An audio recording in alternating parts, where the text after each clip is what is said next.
شروع ہو جائے ایمان و عمل سے، اور اس کے بعد پھر قوم برداشت نہ کر پائے، ہجرت پر مجبور کرے، اور ہجرت پر مجبور کیے جانے کے بعد یہ نہیں کہ ان کے دمخم میں کوئی کمی آ جائے، بلکہ اور ان کا شوق جہاد ہے وہ جوش میں آئے، اور پھر پلٹے قوت کے ساتھ اپنی قوم کے اوپر پھر یہ معلوم ہو کہ وہ مسلم بیٹے کی سنگین سے اس کے کافر باپ کا کلیجہ چھلنی ہو گیا، وہ خون ٹپکا ہے، وہ گولی پار ہو گئی، وہ دور پھر دیکھنے میں آئے گا۔ اسی انداز سے دین جو آتا ہے اور جو آیا تھا اس سے پہلے بھی ایک ہی قوم کے اندر دعوت ہوتی ہے، اور اس دعوت کے مرحلے میں سب کچھ آ جاتا ہے۔ اللہ وہ طاقت تو نہیں ہے، لیکن وہ آزمائشیں بدل و حق کی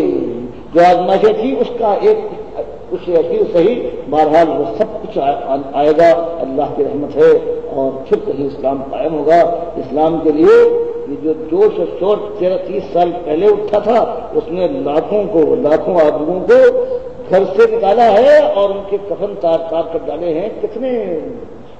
معصوم بچوں کے سینے ہیں جو چھیدے گئے ہیں، اور دھرتی نے ان کے خون کو چوسا ہے، گردن بھی نہیں بنی۔ کیا کچھ گزرا ہے 30 سال کے اندر اس فریب کاری کا معاملہ، ان پاکستان کا مطلب کیا ہے؟ نہ کوئی جانے کی لاحق کیا ہوتا ہے، نہ کسی کو سمجھایا ہے، نہ کسی کو بتایا ہے، نہ خود جانتے ہو تو کیسے یہ کام ہو جائے گی؟ نہ کہیں ٹھنڈی ہوائیں چلے، نہ بادلوں کے اندر کوئی جماؤ پیدا ہو، لیکن خیال ہے کہ بارش برکھا آئے گی، جلتھر بھر جائے گی، ایسی کی حالت ہر کام میں تو نہیں ہے، لیکن اس دین کے معاملے میں، اسلام کے معاملے میں ہر شخص پہلنگاری کرتا ہے، کوئی ایک چوٹ کھانا دوا نہیں کرتا ہے، کوئی چوٹ نہیں کرتا ہے۔ اللہ فرماتا ہے ہم حسبتم ان تدخلوا الجنۃ ولما یاتکم مثل الذین خلوا من قبلکم مستهم الباساء والضراء وزلزلوا حتى يقول الرسول والذین آمنوا معه متى نصر اللہ الا بنصر اللہ۔ کیا تم سمجھتے ہو کہ پھولوں کی چھاؤں میں چلتے ہوئے جانے کے بعد تازے زر پہنو گے، جنت کے اندر پہنچ جاؤ گے اور پکارو گے کہ لاؤ شراب حاضر کرو وہ کو؟ تمہارا خیال یہ ہے آزاد ہے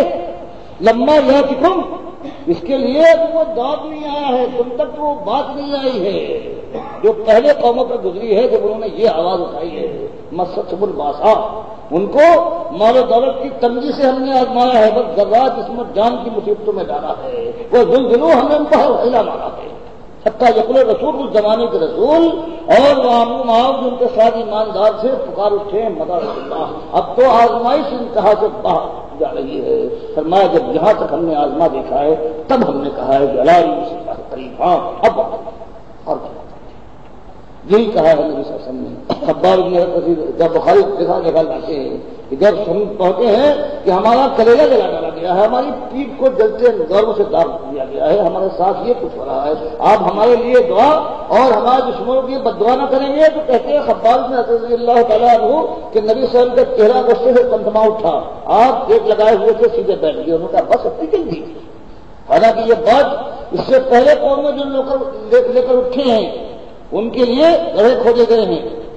اور پھر ان کو زبردستی پکڑ کر لایا گیا ہے کہ انکار کرو نئے دین تحفیظ سے۔ جب انہوں نے انکار کرنے سے اور انکار کیا ہے تو مفرت پر ان کے آلہ بنا کر رکھا گیا ہے اور چیز ڈالا گیا ہے حصوں میں، اور تم جلدی میں چاہتے ہو خدا کی قسم وہ دور وہ وقت آنے والا ہے کہ سدا سے ایک شخص چلے گا حضرموت تک، اور اس کے بعد اللہ کے علاوہ کسی کو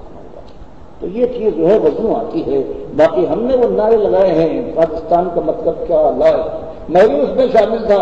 ہزاروں کا مجمع ہے لکھنؤ میں نکل رہے ہیں، جاتے ہوئے نکل رہے ہیں، بڑھ رہی ہے مسلم فوج جیسے دریا جیسے موج، اور اس کے بعد پھر پنجاب میں گیا ہوں، مشرقی پنجاب میں جب کاٹا جا رہا ہے تب دیکھا ہے 70 برس کی چھاتیاں وہ سامنے آئی ہیں گڑے ٹین کے اندر کہ بیٹا اس کے اوپر مرہم رکھ دے، پٹی باندھ دے، جوان بہنوں کی رانیں کٹی ہوئی ہڈی نظر آ رہی ہے، بے آبرو کرنے کے بعد نہیں بیٹا کے سامنے۔ اور یہ ایک سیالکوٹ میں میرے مریض تھے، انہوں نے اپنا واقعہ بیان کیا ہے، رہنے لگے تھے کہ میں پٹیالہ کا رہنے والا ہوں، میرے گھر کے خاندان میں بچہ تھا، خاندان والے دوستی تھی پڑوسی سے، اس نے کہا جان پر کھیل گیا، ہم کو پناہ دی، ہم لوگ ان کے اندر چھپے ہوئے تھے کہ ایک دن ہم سب نے سنا کہ باہر سے اس کا دوست آیا، اس نے کہا کہ سرکار آج جا کر چین سے سوں گا، تو ہمارا اس نے ہم کو پناہ دی تھی، وہ اس سے کچھ نے پوچھا کہ سرکار کیا بات ہوئی؟ نے کہا کہ جب یہ مسلموں کی یہ جنانیاں جب ان کو سب اٹھا لے گئے، جوان کی بعضوں کے گود میں بچے تھے، وہ سب وہاں ایک ہی جگہ پڑے ہوئے ہیں میرے گھر کے پاس۔ 3 راتوں سے دنوں سے وہ چیخ چیخ کر انہوں نے سونا حرام کر دیا ہے۔ آج جا کر چین سے سوؤں گا۔ پوچھا کیا کیا آپ نے؟ کہ کرپان لے گیا اور ایک ایک کو میں نے جب صلاح دیا ہے اس کے بعد اب چین میں، یہ تو ایک معمولی چیز ہے۔ وہ بیت گئی ہے وہ عادت میں کہ میں دیکھی ہے اکتوبر میں جا کر جو اگست ستمبر میں ہوئی، اللہ کرنے والا ہے، تو اس کے بعد بھی ہم پیتے ہیں۔ پھر ہم جشن مناتے ہیں اپنی آبوں میں کفن کا یاد کرنے کے بعد اس پر جشن مناتے ہیں۔ جام و مینا سے شروع ہوتا ہے، سرگم کے تاروں کے اوپر امت کی آبو چھڑکتی ہے اور ہم کہتے ہیں کہ پاکستان زندہ باد، اور ایسی نامراد قوم جس کی ماں اور بہنیں 30 سال سے دوسروں کے بستروں پر ہے، اس میں اتنی غلط نہیں ہے، کشمیر کے لیے لڑتی ہے، وہ لڑتی ہے 5 دریاؤں کے پانی کے لیے، لیکن ان آخر ان بچوں نے ان عورتوں نے کیا جرم کیا تھا؟ اس لیے کہ ہم ان کے شوہر ان کے بزرگ مرد تھے، یہی تو نامرد ہو گئے تھے، مجھے سب کو چھوڑ گئے، یاد تک نہیں کرتے، اللہ کو بتا دو۔ تو اب یہ بتائیے یہ سب کچھ ہو چکا ہے، بہرحال یہ اللہ کی مرضی تھی، مشرکوں کے ساتھ یہی ہوتا ہے، لیکن اب تو پلٹیے تو پھر وہ بات اٹھے گی، پھر اللہ کی رحمت سایہ کرے گی، مدد کا وعدہ ہے۔ اللہ مجھے بھی توفیق دے، اور وہ آپ کو یقول قولی ھذا واستغفر اللہ لی ولکم۔